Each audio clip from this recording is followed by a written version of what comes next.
Ito ang radyo ng bagong henerasyon. Sumasahimpapawid sa pamamagitan ng internet at live streaming. Radyong pinagkakatiwalaan ng sambayanang Pilipino. Mula noon hanggang ngayon, maghahatid ng pinakasariwang mga balita sa loob at labas ng bansa. Tatalakayin ng mga isyu ng bayan, magbibigay ng public service at makikipagkwentuhan sa mga sikat. Mula sa puso ng Metro Manila, sumasahimpapawid live ang DZGG, ang radyo ng bagong henerasyon. DZWG is a proud member of the Philippine Online Broadcasters Association.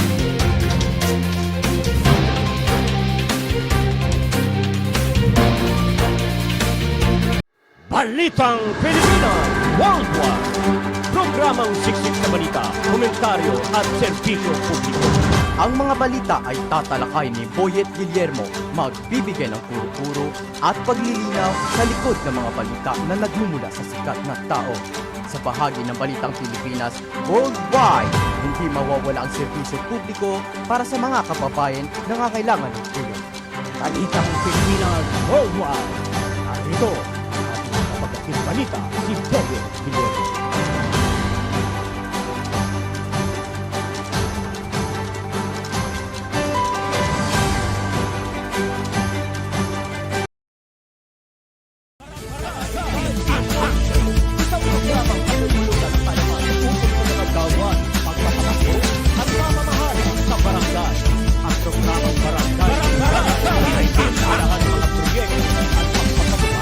Bagong programa sa barangay.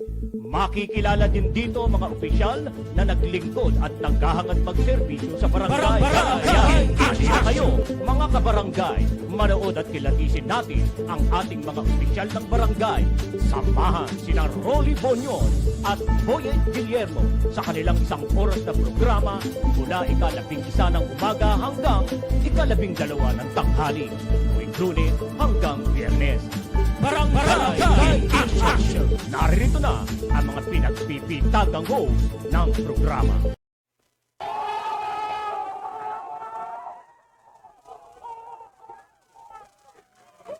Hoy! Magsitigil kayo! Wala pang kampanya, wala pa. Huwag ho kayo magkagulo. At ang inyong lingkod, hindi naman ho tatakbo. Hindi ho ako naghain ng Certificate of Candidacy, kaya huwag niyo po akong salubungin. Huwag niyo kung ang init ho kasi ng pagsalubong ninyo, nagkakagulo pa kayo eh. Ano ho? Ngayon pong araw na ito na naman po ang ating pong isang edisyon ng Balitang Pilipinas. Barangay in Action. Nasa programa po tayo ng Barangay in Action. Ayan. Araw po tayo ng Biyernes. Tama ba? September 15. September 15, 2023. Alright, 15, Yan ay araw ng sweldo. Sweldo, kapag pinag-usapan ng sweldo, sino ngayon ang masaya? Ang mga bata, ang mga anak, nag-iintay. Pero mga ineng, mga totoy, mamaya pa uuwi ang tatay, mamaya pa uuwi ang nanay, nag-uumpisa pa lamang ng trabaho. Mamaya ang bigayan ng sweldo kapag pauwi na. Kapag pauwi na. Uy ba yan. So, magandang tanghali po sa inyo, o umaga, o tanghalian. Kung kayo po'y nanananghalian sa mga oras na ito, yan ay isama niyo po ako sa inyong pananghalian, habang nanonood or nagluluto pa lamang. Ayan, manood po kayo ng ating programa sapagkat dito po sa programang ito ay pinag-uusapan ng inyong pong mga barangay. Ang inyong mga barangay official, Binobroadcast natin, tinatalakay natin kung ano ang mga pinagkakaabalahan na ginagampanan ba ang kanilang mga tungkulin. Meron bang mga proyektong nagagawa sa inyong barangay, ang inyong mga barangay official, o sa mga oras na ito, simple silang nangangampanya. Ayan. Oo, ano? Simpleng nangangampanya. Bakit natin nasabi? Bakit natin nasabi? Sapagkat marami ng mga pinadalahan ng show cause order. Order of the COMELEC. Ang mga kandidatong, mga tinatawag nating kandidatong parents. Ano ang parents? Magulang. Yan ang mga kandidatong magugulang. Mga kandidatong magugulang, mga kandidatong parents na kung saan wala pang panahon ng kampanya, nangangampanya na. Nangangampanya na. Akala ninyo walang makakapagsumbong? Akala ninyo walang magre-report sa inyo? Di nasampulan ho kayo? Nasampulan kayo at napadalang kayo ng show cause order. Yung mga naunang pinatawag, 3 araw lang ang ibinibigay sa inyo para ipaliwanag kung bakit hindi kayo dapat i-disqualify ng COMELEC sa inyong pagtakbo ngayong 2023 barangay at SK election. Yan. Ipapaliwanag ninyo, pero ayon sa COMELEC, wala pang nagpaparamdam. Wala pang nagre-report o nagpapaliwanag sa COMELEC. Wala pang kandidato na nagsasadya sa kanila para ipaliwanag ang kanilang side. Yan. Kapag ganyan, wala kang maipaliwanag at hindi mo kayang ipaliwanag, suspendido ka. Asahan mo, wala ka na sa balota. Wala ka na sa balota. Ibig sabihin, disqualified ka na. Oo. Disqualified ka na pag hindi ka nakapagpakita sa COMELEC sa loob ng 3 araw. Ayan. At napakarami ho nila. Marami ho sila. Oo, patuloy na tumataas. Patuloy na, at sinabi nga ni COMELEC Chairman George Garcia, madadagdagan pa raw yung naitala o yung mga kandidatong kanilang pinadalahan ng show cause order. Nasa 400 mahigit na. 400 at madadagdagan pa dahil binabalidate nila yung iba. Ayan. Yan ang sinasabi ko po sa inyo no? Antitigas ng ulo ninyo. Hindi na ho kayo natuto.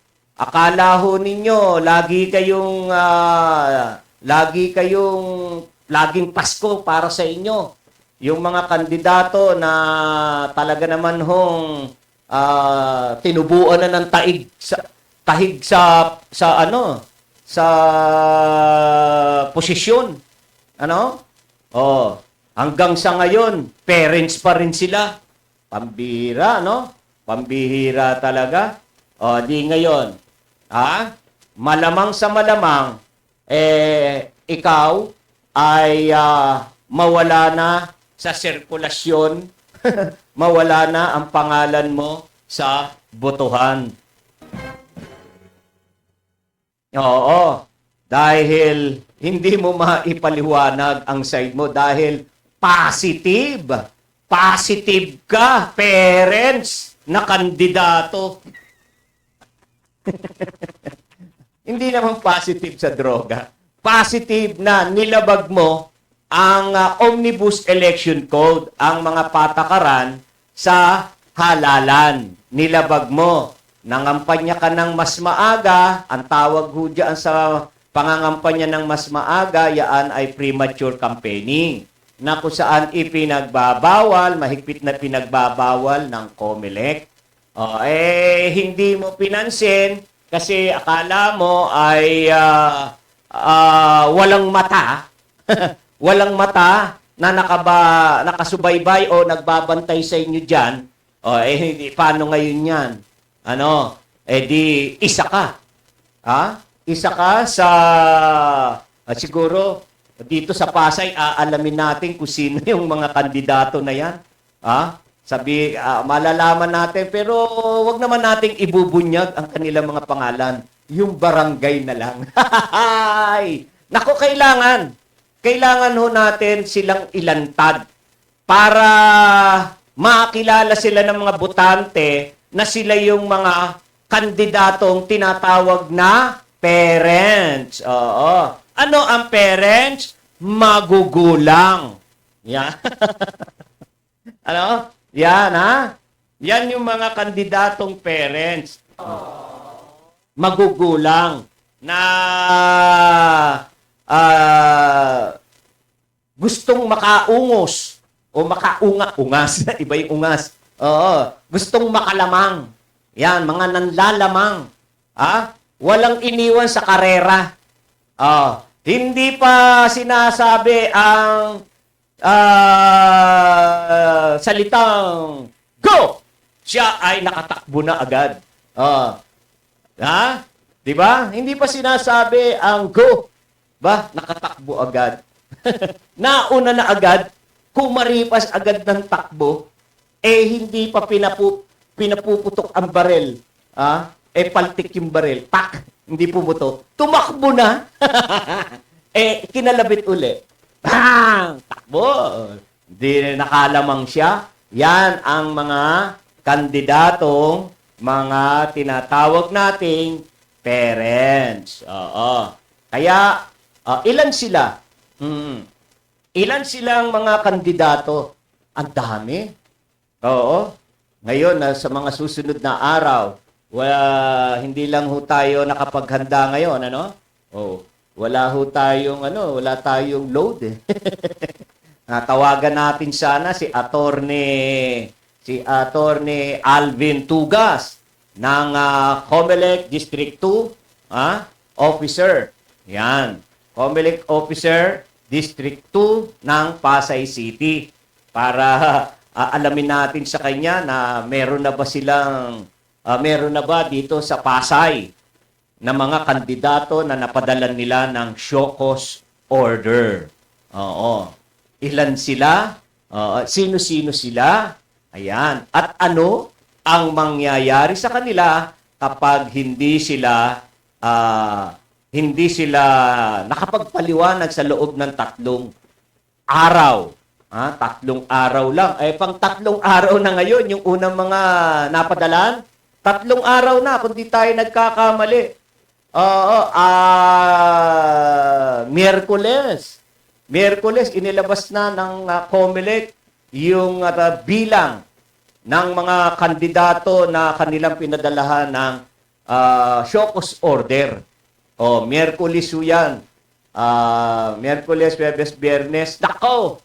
Kapag Sabado, Linggo o Lunes, hindi ka nakapagpaliwanag sa COMELEC, patay kang bata ka. Oo, patay kang bata ka. Hindi ka na kasali. Sayang na sayang lang ang mga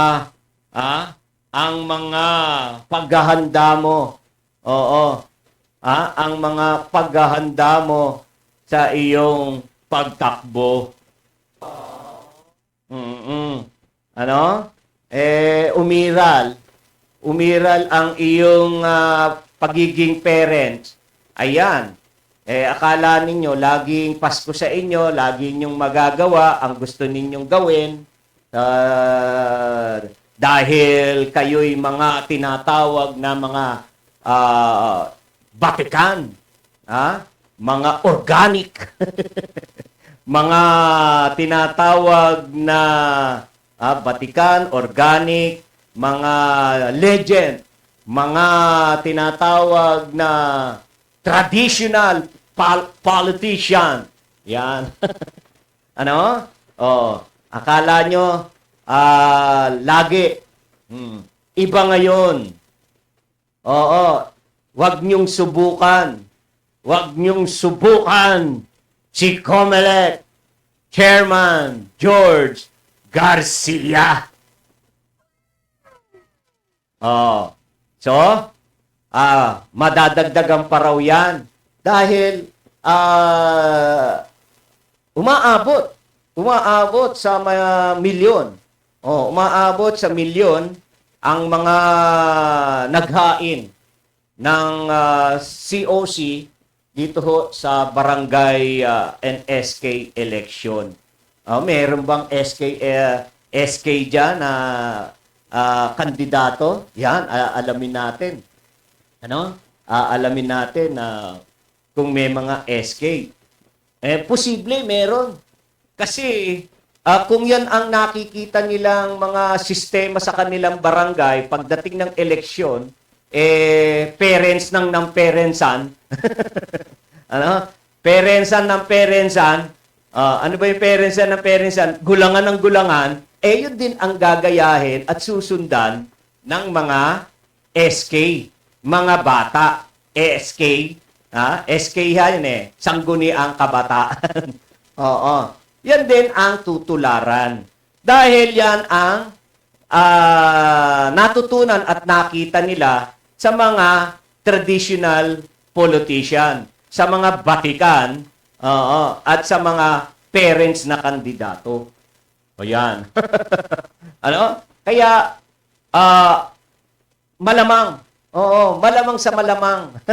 Meron yan. Alamang. Bakit ba? Alamang nga nababanggit natin. Malamang na meron din na kasama dyan. Lalo na yung,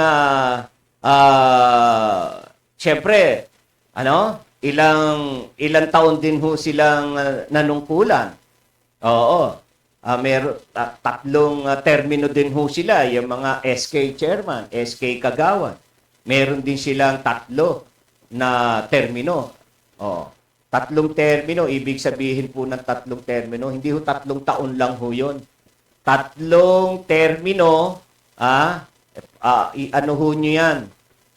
I-times 3 ho nyo kasi sa bawat termino, 3 taon. Tatlong termino, times 3 ho yan. 9 na taon ho yan nandyan.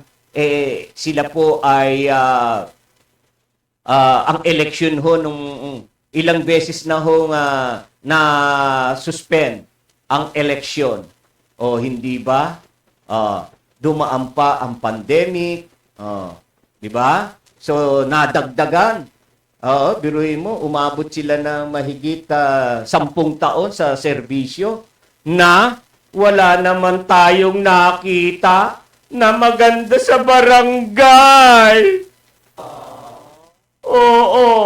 Naku naman, talaga naman po, 10 taon, hindi man lang luminis ang ating barangay.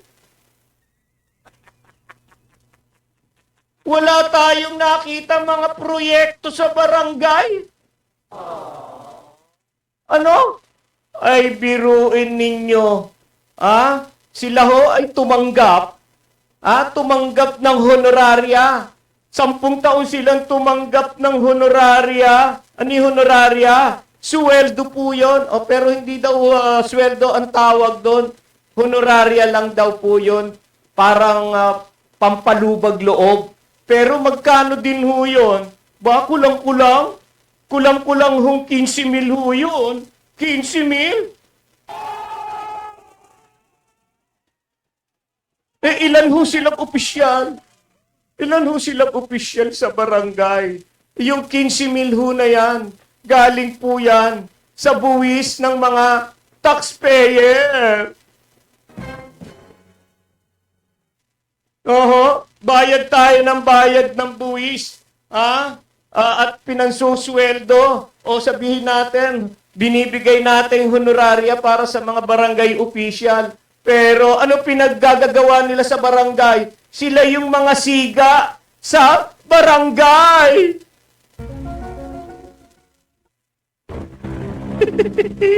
Hindi ba? Ginamit lang yung kanilang kapangyarihan. Ginamit ang kanilang kapangyarihan para sa kanilang interes na proteksyon. Proteksyon sa mga tunay na mga siga-siga sa barangay. Kaya hindi sila magalaw-galaw dahil opisyal daw sila ng barangay.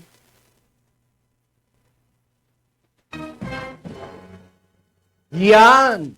Ganyan po. Yan ho ang nangyayari ho sa ating barangay. Kaya po, parang awa nyo na po. Nananawagan po ang programang ito sa ating mga kababayan, sa mga botante, na tayo po ay magbago ng lahat. Magbago tayong lahat. Maging matalino po tayo sa panahon na ito. Laglag na po natin ang hindi karapat-dapat na umupo sa ating barangay. Yan. Oo, gawin po natin yan. Huwag na natin pong bigyan ng pagkakataon na sila pa ay mamuno. Pumili po tayo ng mga taong karapat-dapat. Yung mga bagong pagmumuka, bagong ugali, bagong kandidato na nakikita natin na talagang may pusong makatao. Kapag may pusong makatao, iyan po ay matulungin sapagkat siya ay makatao. Bakit out? Bakit out? Yan. Makatao siya. Matulungin yan. Walang iisiping gawin yan kung hindi tumulong sa kanyang mga kabarangay.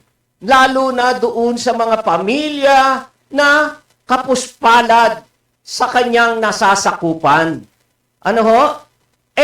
Kung pipili tayo, ang pogi niya, yan ang batayan natin, ang gandang lalaki ni Kagawad, ang gandang babae ni Kagawad, ang pogi ni Kapitan, mayaman si Kapitan,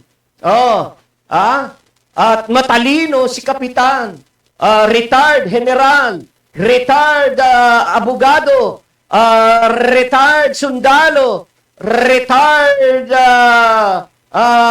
doctor, o ano pa man. Yan ang ating iniluluklok. Pero wala naman silang pusong makatao. Papaano nila magagampanan ang pakikitungo sa kanilang mga barangay, lalo na sa mga mahihirap?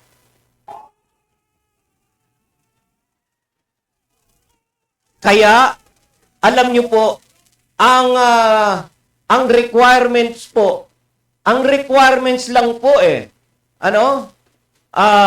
sa pagtakbo, ikaw ay isang Pilipino. Ikaw ay residente at botante sa iyong barangay. Ikaw ay marunong sumulat at bumasa. Wala doon sa requirement na ikaw ay tapos sa pag-aaral. Hindi kinakailangang tapos. Oo. Pero, ang pinakamahalaga, sabi nga ng COMELEC, ang pinakamahalaga yung magagampanan mo magagampanan mo ang tungkulin mo para tulungan, iangat ang buhay, paunlarin ang iyong barangay. Yan. Kinakailangan meron kang pusong matulungin. Yun lamang po ang katangian. Kailangan may katangian kang pusong matulungin, pusong makatao. Yan. Ganyan. At higit sa lahat, kapag nakita nyo ang isang kandidato, ay marunong matakot sa Diyos, hindi gagawa yan ng anomalya, ng korupsyon sa kanyang pamamamuno o pamamahala o pagtupad din sa kanyang tungkulin sa barangay. Yun po. Kaya, yan ang sinasabi po natin, maging matalino po tayo. Sinasabi, bawal ngayon, lalo na ngayon, yung mga may pera, mahigpit ngayon ang vote buying. Mahigpit ang vote buying na ipanatutupad. Kaya, yung iniidolo mong mapera, yung iniidolong mapera na kandidato, sumimpli ka lang, tanggapin mo. Huwag ka lang pahuhuli. Kasi bawal ang nagbebenta ng boto at bawal din ang bumibili ng boto. Oo. Ayan. Pero, nangyayari pa rin yan. Nagpatawag ng meeting ang katunggali, atin ka ng meeting. Di ba? May pakain yan. At posible, may pasobre yan. Atin ka. At nagpatawag din ng meeting ang kabila, atin ka din. Atin. Syempre, may merienda rin yan dahil nabalitaan niya, nagpa-meeting ang kanyang katunggali. Magpapakain din yan. Nabalitaan niyang merong sobre. Tatapatan niya yan. Ganyan ang kaugalian sa ating politika. Tatapatan ng kandidato. May sobre din. Sino panalo? Sige nga, sino ang panalo? Ang botante. Dahil, sahod ka rito, sahod ka doon. Di ba? Tayo, panalo. Hindi nila tayo magugulangan. Ngayon, iba na panahon. Talino na ang gagamitin. Talino na ang gagamitin sa pagboto. Malay nila kung sila nga ang binoto mo. Huwag ka lang pahalata. Huwag kang pahalata. Huwag kang pahalata na hindi mo siya binoto o binoto mo yung kalaban niya. Yan. Dahil pag naalaman yan at na-chismis, nakarating kay kapitan, nakarating sa kandidato, patay kang bata ka. Alright. Yan ho ay mga makatotohanan po na ating mga pinapahayag. Yaan ay normal na nangyayari sa politika dito sa Pilipinas, pambarangay man o lokal o nasyonal. Pag nasyonal, ang kumikilos dyan, mga barangay official. Ang kumikilos dyan at makikipag-ugnayan ang mga coordinator ng national candidate. Meron silang mga barangay coordinator na kung saan yan yung gagapang sa mga barabarangay. Isingit mo to, ha? Kapitan, kagawad. Di ba? Sa local din, ganun. Sa local election. Nakko, di lalo na. Meron tayong tinatawag na barangay, ang tawag dito, kapisanan, asosasyon, samahan ng mga barangay captain. Asosasyon ng mga barangay captain. Di ba? Kakausapin diyan yung leader o yung pangulo. Kakausapin ng politiko na sa lokal. No, sabihin natin si congressman, si congresswoman, si gobernador, gobernadora. Yan, kakausapin yung mga barangay para siya ay tangkilikin sa darating na halalan. Of course. Of course. Paano ka makakapag-organize? Paano ka makakahikaya ng mga botante kung walang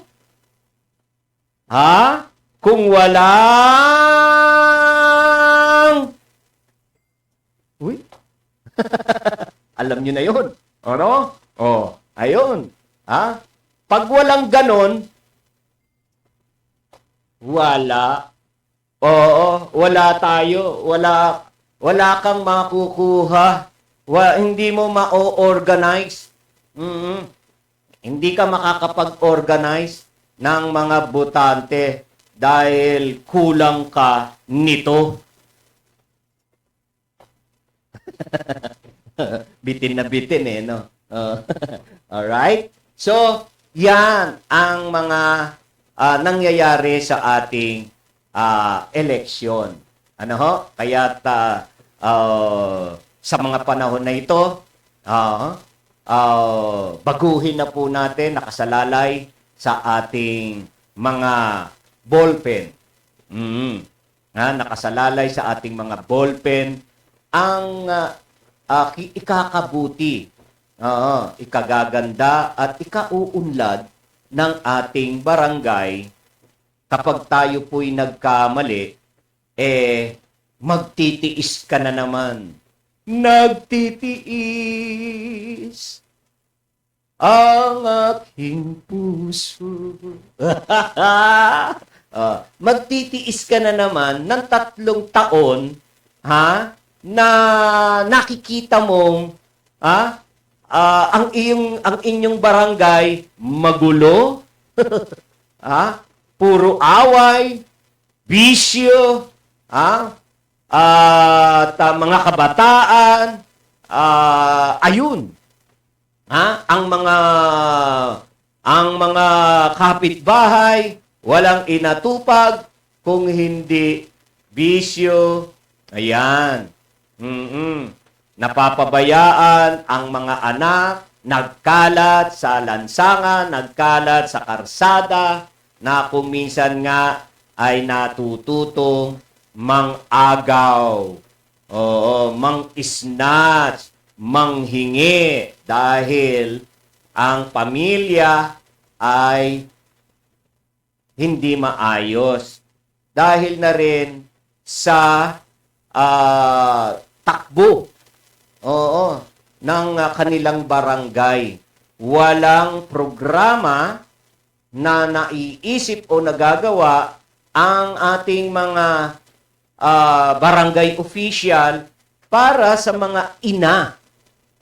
Para sa mga ina na dapat ay merong pinagkakaabalahan, kahit konting kita, para hindi na uuwi sa bisyo ang kanilang pinaggagawa, nagtotonghit, nag-iinuman, nagchichismisan, nagkukutuhan.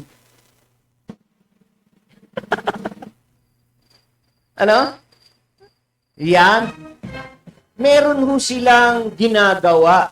Kaya tingnan nyo ang inyong barangay, ang kanilang mga anak, sunod-sunod, parang baitang ng hagdanan dahil walang ginagawa, hindi abala.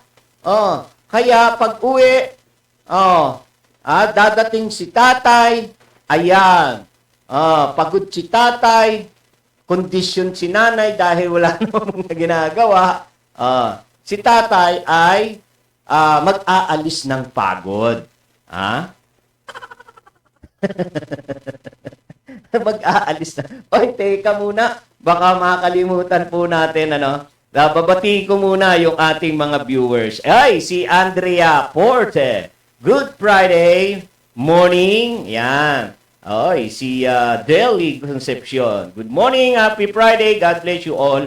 At si Lorna Ginoves Flores. Wow, ang lakas ng kanyang palakpak kahit di ko narinig.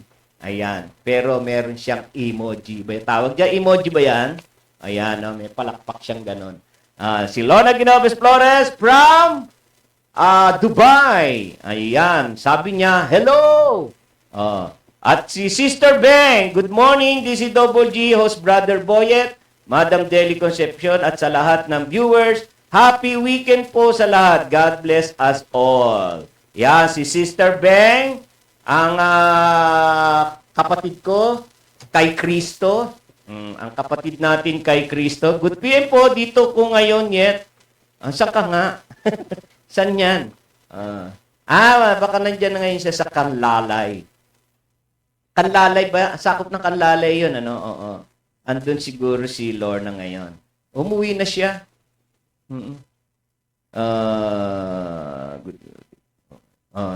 Baka nandun na nga siya sa Kanlalay, Binyan, Laguna. Yan, si Lorna Ginoves Flores, ang talagang masugid din po nating taga-subaybay. At kung minsan, ayun, nandun nga siya sa Zoro. Yan, Binyan, Laguna. Alright. So, salamat Maraming salamat, Lorna. At hindi kayo nakakalimot na manood ng aking mga programa dito sa DCWG Broadcasting Studio. Ganun din siyempre kay Lorna, kay Sister Beng at kay Andrea, ang mga kasamahan ko sa La Suerte. Yan, napakaswerte talaga ng mga taga La Suerte. Alright. So, tuloy ko lang yung ating politika. Sarap pag-usapan ng politika eh. Ayan, ayon po sa COMELEC, ayan, pumalo na sa 403 ang mga kandidato para sa barangay at sangguniang kabataan eleksyon. Ang pinadalhan ng mga show cause order ng komisyon. Nung isang araw, 300 lamang sila. Bigla tingnan nyo ngayon, 400 plus na. Sa yaan ay ipinahayag po ni COMELEC Director Nick Mondros na ang mga kandidato ay nakitaan ng premature campaign. At pamimigay ng mga style, pamimigay ng groceries. Namimigay na agad. Yung mga naitabi nila nung ayuda, ngayon lang ho nila pinamimigay. Ano ba yan?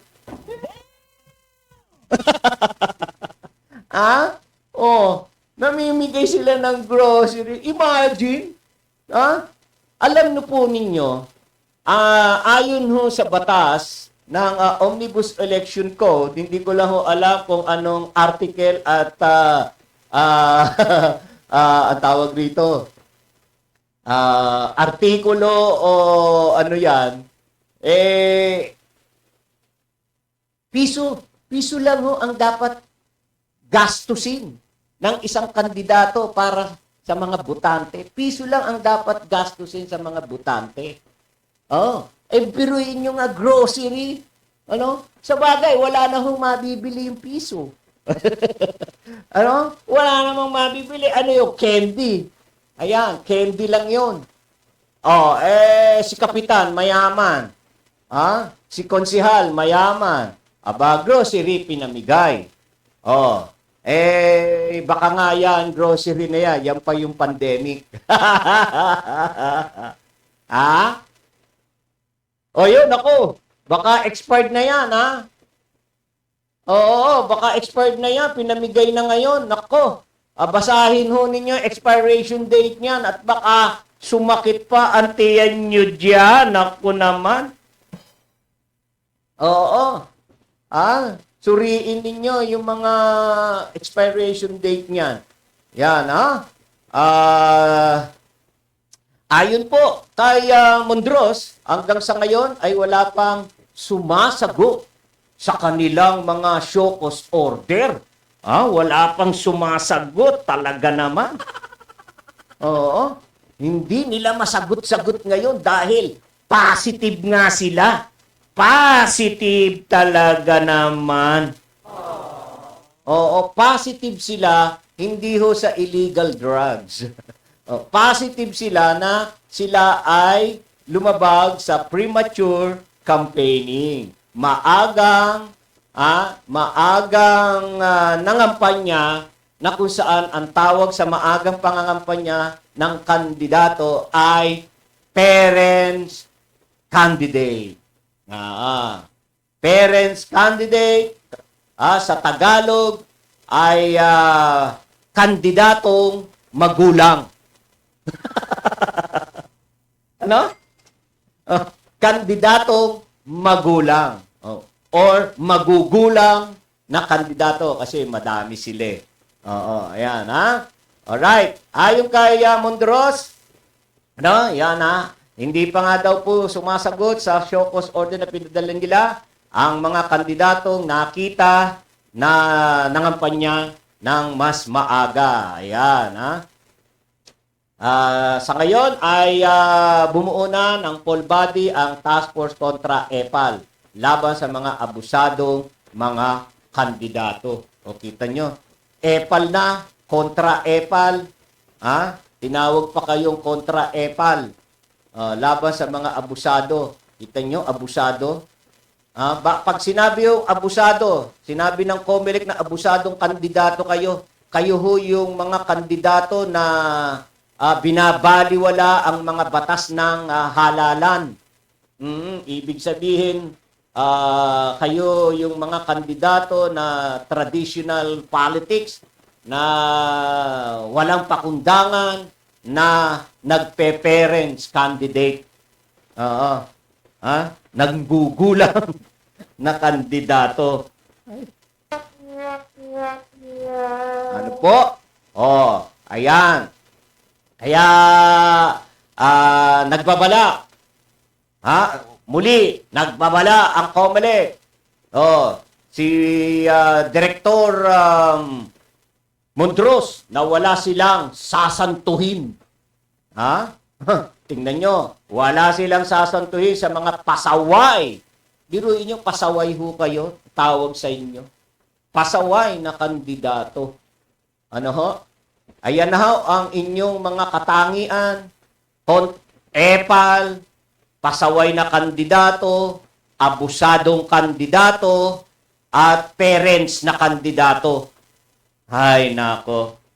Nasa inyo na ang lahat. Wala na tayong masabi. Nasa inyo na ang lahat. Ayan. Sige. Mga butante. Ayan na. Sinabihan na sila ng COMELEC ang mga kandidato na sila ay EPAL, pasaway, abusado, at parents. Bago ho yung parents, sa akin ho galing yun. In English ko lang ho yung parents, magulang. Oo, magulang na kandidato. Parents na kandidato. Tinatagalog at ini-English ko lang po. Okay. Alright. So, yan. Siguro naman, sa ngayon, alam na po natin ang ating gagawin. sa darating na halalan. Ano? Alam na natin ang diskarte sa pagpili, ano? Sa mga kandidato. Ano po? Alright, dako naman po tayo sa ating public service. Yan, tayo po ay mag-aano naman po sa public service. Ayan, no? Meron po tayong traffic advisory. Yan. Dahil po sa darating na 2023 bar examination na gaganapin po sa University of Santo Tomas, San Beda University, City of Manila, pinababatid po sa publiko na ang mga karsada, mga isasarang karsada sa September 17, 20, and 24, ito po ang mga sumusunod na street. Ayan. 3:30 a.m. hanggang 9 a.m. at 3:30 p.m. hanggang 7 p.m. sarado po ang Dapitan Street from Lacson Avenue to Padre Nobal Street. Yan. Espanya Boulevard, westbound, 2-lane from Lacson Avenue to Padre Nobal Street. Okay. 2 a.m. po hanggang 7 p.m. ang Ligarda Street, eastbound, 2 lanes from San Rafael Street to Menjola Street. Menjola Street, both lanes from Peace Art to Malacañang Gate. Concepcion Aguila Street, both lanes from Menjola Street to Jose Laurel Street. So, inaasahan po ang masikip at bujul-bujul na traffic dyan sa mga area na yan dahil po sa mga nabanggit na karsada na isasara dahil po sa bar examination. Okay, next na panawagan pa natin dahil pa rin ho dyan sa eksaminasyon, pinapaalalahanan din po ang mga motoristang pasayenyo na asahan ang mabigat na daloy ng trapiko dahil sa pagsasara ng San Juan Street mula Donada hanggang Liberisa Street sa Setyembre 17, 20 at 24 mula alas 3 ng madaling araw hanggang alas 8 ng gabi upang bigyan daan ang isasagawang 2023 bar examination na gaganapin sa Manila Adventist College, lungsod ng Pasay. Bar examination, hindi po yung patay-sindi na establishmento ha. Hindi ho susuriin, hindi ho examinin yung mga patay-sindi na ang tawag ay bar. Mga ano ho ito, eksaminasyon, pagsusulit po ito ng mga kumukuha ng abugasya. Hindi ho kukuha ng mga bar. Ayan. Pinapayuhan mga motorista na dumaan sa mga alternatibong ruta at planuhin ang biyahe sakaling dadaan sa naturang lugar sa mga nabanggit na oras at araw. Alright. Okay. So, yan ang ating po mga paalala, panawagan sa ating mga motorista. Iwasan na po ang mga lugar na yan. At dumaan sa mga alternative route para hindi maabala. Okay. Next. Yan. Sa ngayon po, ay patuloy pa rin po ang pamamahagi po ng ayuda ng ating pong DSWD. Doon po sa mga rice retailers na kung saan ay sumunod sumunod at nakipagkaisa, nakipagtulungan sa ating pamahalaan para sa price ceiling ng bigas. Na kung saan ay ang bigas ay itinakdaho sa ang pagbebenta ng bigas para sa milled rice 41 pesos. At yung isang bigas na 45 41 pesos naman. Yan. Na sila ay nagbenta na kahit palugi para lamang sundin. Makatulong sa pamahalaan para bentahan ng mababang presyo ng bigas ang ating pong mamamayang mahihirap. Congratulations po masasabi po natin dyan sa mga retailer na yan na sumunod sa ating pamahalaan para makatulong. Makatulong sa ating mga kababayang maliliit na ang kayang bili na bigas ay mura lamang po. Ayan. Congratulations po sa inyong lahat. Ayan. Saan na ba yung ating congratulations? Wala tayong congratulations. Malabo kasi itong suot kong ayan. Ito na lang. Ayan. Sila po ay tumanggap or tatanggap ng 15,000 piso. Aba, wag po nating sabihin na tayo po ay nakapagbenta ng pabaksak na presyo ng bigas, na hindi sapat yung matatanggap po nating ayuda.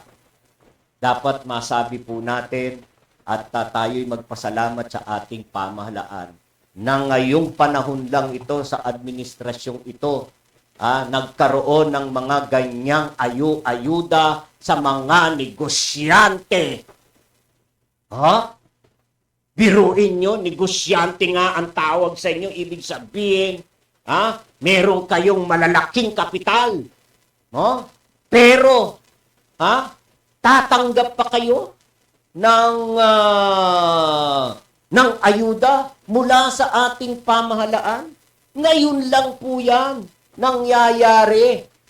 Yung mga ayuda na yan, sinimulan ng ating dating Pangulong Duterte na pamimigay ng ayuda. Namana ng ating Pangulong Bongbong Marcos sapagkat napakalaking halaga, napakalaking bagay, napakalaking tulong sa ating mga kababayan na mahihirap. Diba? Ngayon lang ho nangyayari ang mga ganyan. Nakabi-kabila ang DSWD. Ang daming mga ayudang pinagkakaloob. Todo. Bigay lahat para sa mga mamamayang mahihirap. Ang tulong pinansyal, tulong sa medikal, tulong sa hospitalisasyon. Tagalog na Tagalog, tulong. Di ho ba? Yan. Tingnan nyo po. Ganyan tayo kamahal. Ganyan tayo inaaruga ng ating pamahalaan. Hindi ba? Meron ding ayuda ang mga driver kahit hindi sila nagbabayad ng buwis.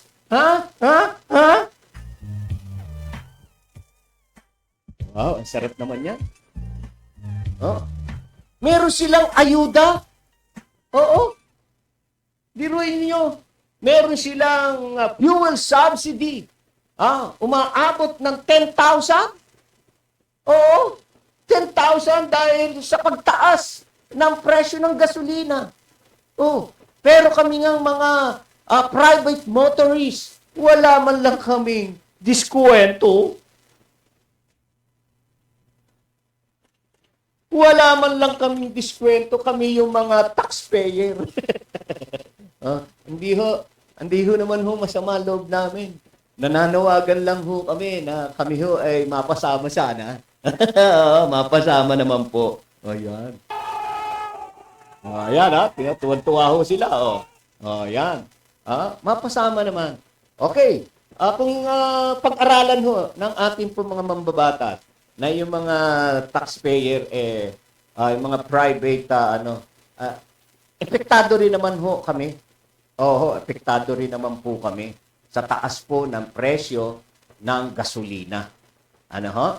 Kaya, kung tutuusin po, kami din ho yung malakas bumili ng gasolina. Oo, ha? Oo. So, tingnan nyo. Di ba? Ang ating pamahalaan, kabi-kabila ang pagbibigay ng tulong sa mga motorista, tricycle driver, sa jeepney driver, operator. Binibigyan sila ng fuel subsidy. Na yan. Sa mga araw na ito, malamang yung kanilang ATM card, puno na ng kwarta. Pero hindi ho nila yun ma-withdraw. Pambili talaga. Laklakin nyo ang gasolina lahat. Hindi nyo ma-withdraw or makakasyan yung laman ng inyong pera. Pambili lang ho talaga yan ng gas. Para sa inyong biyahe. Tingnan nyo. Pero nyo, may ayuda na kayo. Tapos, nagbibigay pa kayo ng sakit ng ulo sa ating pamahalaan. Welga rito, welga dun. Ang ginagawa ninyo, pikit dito. Tigil pasada. Ang pinahihirapan ninyo, yung mga anak ninyo na sasakay ng jeep, yun lang ang kayang pamasahe. Tapos yun, ginagawa nyo pa yan. Nabibigyan kayo ng ayuda.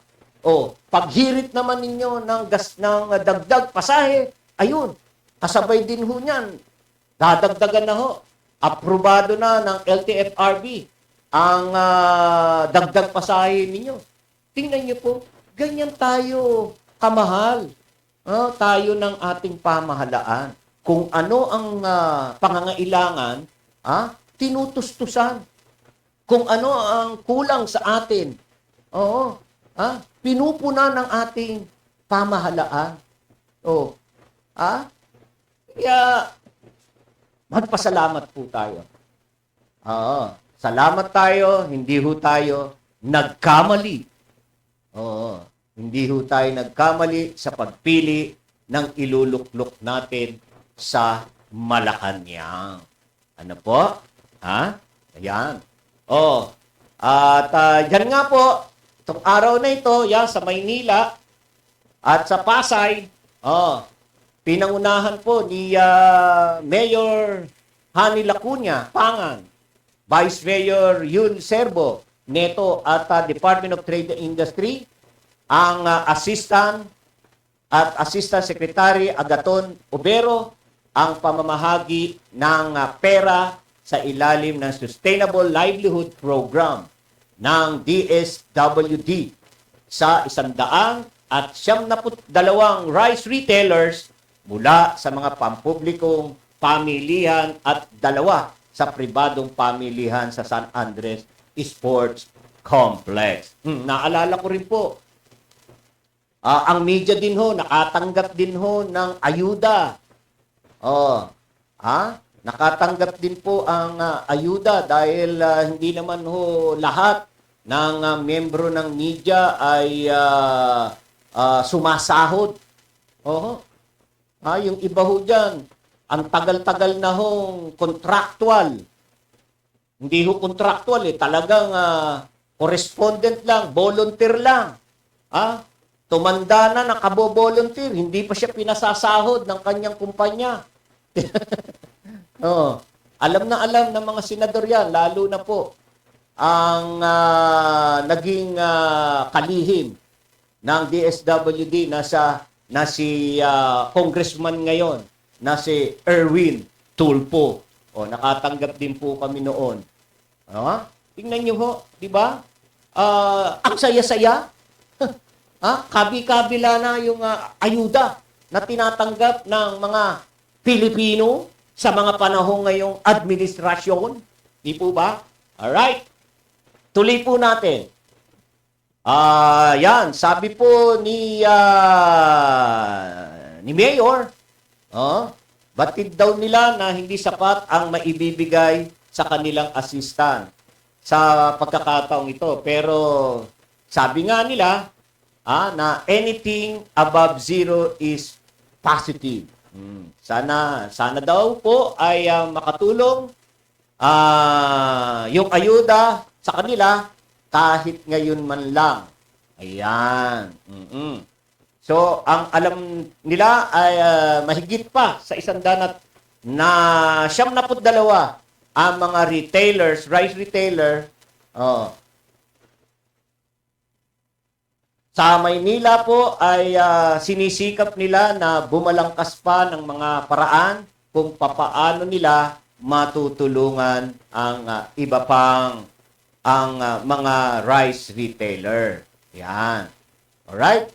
So, sabi po ng Manila Public Information Office, PIO Head, Attorney Princess Abante, na patuloy pa ang ginagawang pag-uusap nila kung ano pa ang pwedeng maitulong sa mga apektadong rice retailers. O yan, ang mga local government po natin, posible, pinag-aaralan na po na sila ay sa pwesto ho. Sa pwesto ay sila ay mabigyan ng mga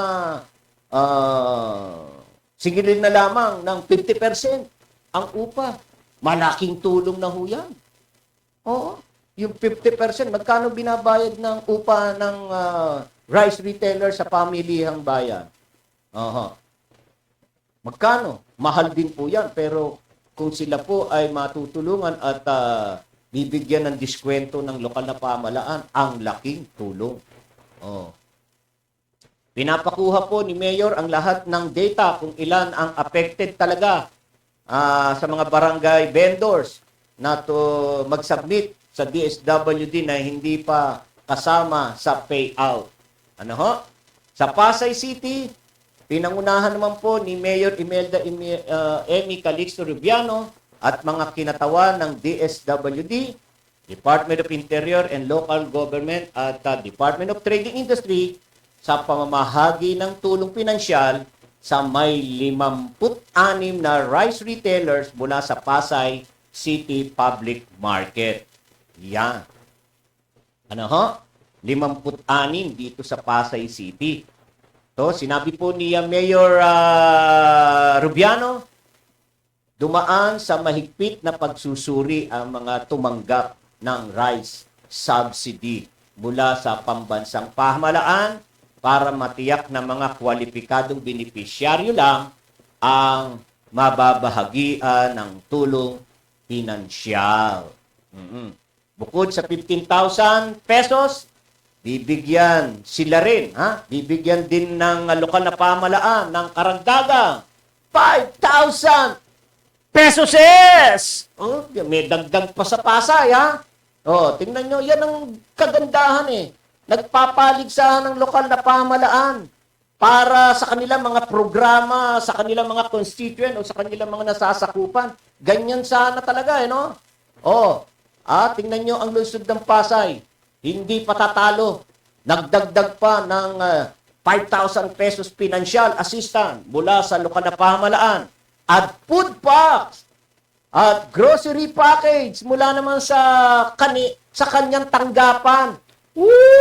Talaga naman ang sarap-sarap. Talaga naman. Asa ba ang ating magandang diyan? Yan, dito na lang. Ayan.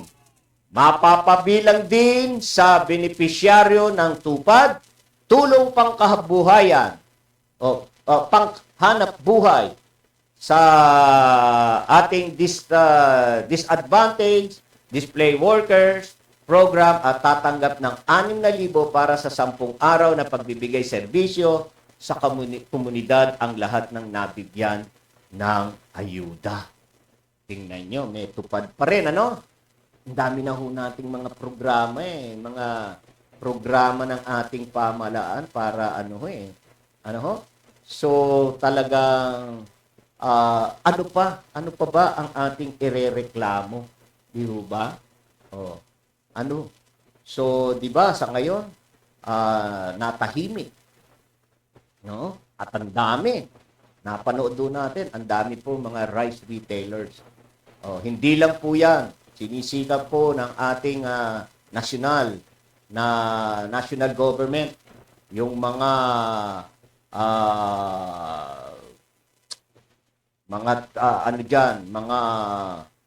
mapagsamantalang negosyante, mga traders at mga exporter.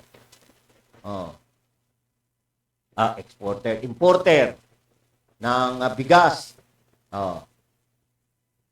Na sila ay papapanagutin. Sila ay habulin. Dahil sa kanilang ginagawang pagmamalabis sa mamamayang Pilipino sa pamagitan po ng pagtatago ng bigas, kung kaya kulang ang bigas, nagmamahal ang bigas dahil sa kanilang kagagawan. Alright, so wala na po tayong oras. Tayo po ay nakasapat na po sa ating oras. Ayan. Kaya tayo po, basa uli muna tayo. Sorry, medyo tagal di ko nakapanood. Ayan. Si Utol Danyo Guillermo kasama ang kanya may bahay, si Ate Nelia, nanonood din. Yan. Kuya, ingat at baka mapadalang ka ng show cause order ng COMELEC. Baka maaga kang nangangampanya. At huwag ka munang lalabas ng bahay at nakikipag-usap sa iyong mga kapitbahay. Baka isipin ng iyong katunggali na ikaw ay maagang nangangampanya. Kanyan! Mali kanyan, kapatid! Kuya? Para hindi maudlot ang iyong pagtakbo at ikaw ay palarin at maibigay mo ang iyong puso sa pagtulong sa iyong mga minamahal na kapitbahay, lalo na doon sa mga kapitbahay mong mahihirap. Ano? Kuya? Okay. So, tayo po ay magsasara ng ating pong tabing, ng ating palatuntunan sapagkat labis na po ang ating oras na naiukol sa ating programang ito. Maraming salamat po sa inyong lahat, sa inyong pagtutok at pagsama po sa akin sa loob po ng isang oras ng ating programa sa pagtalakay at pagbusisi sa ating pong barangay. Magandang tanghali po sa inyong lahat. Magandang pananghalian.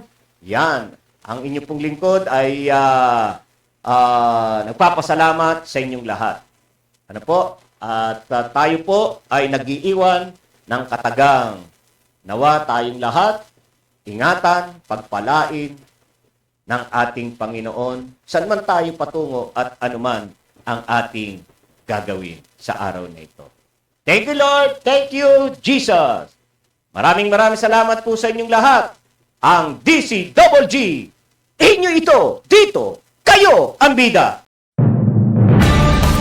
Ito ang radyo ng bagong henerasyon. Sumasahimpapawid sa pamamagitan ng internet at live streaming. Radyong pinagkakatiwalaan ng sambayanang Pilipino. Mula noon hanggang ngayon, maghahatid ng pinakasariwang mga balita sa loob at labas ng bansa. Tatalakayin ng mga isyu ng bayan. Magbibigay ng public service at makikipagkwentuhan sa mga sikat. Mula sa puso ng Metro Manila, sumasahimpapawid live ang DZGG, ang radyo ng bagong henerasyon. DCWD is a proud member of the Philippine Online Broadcasters Association.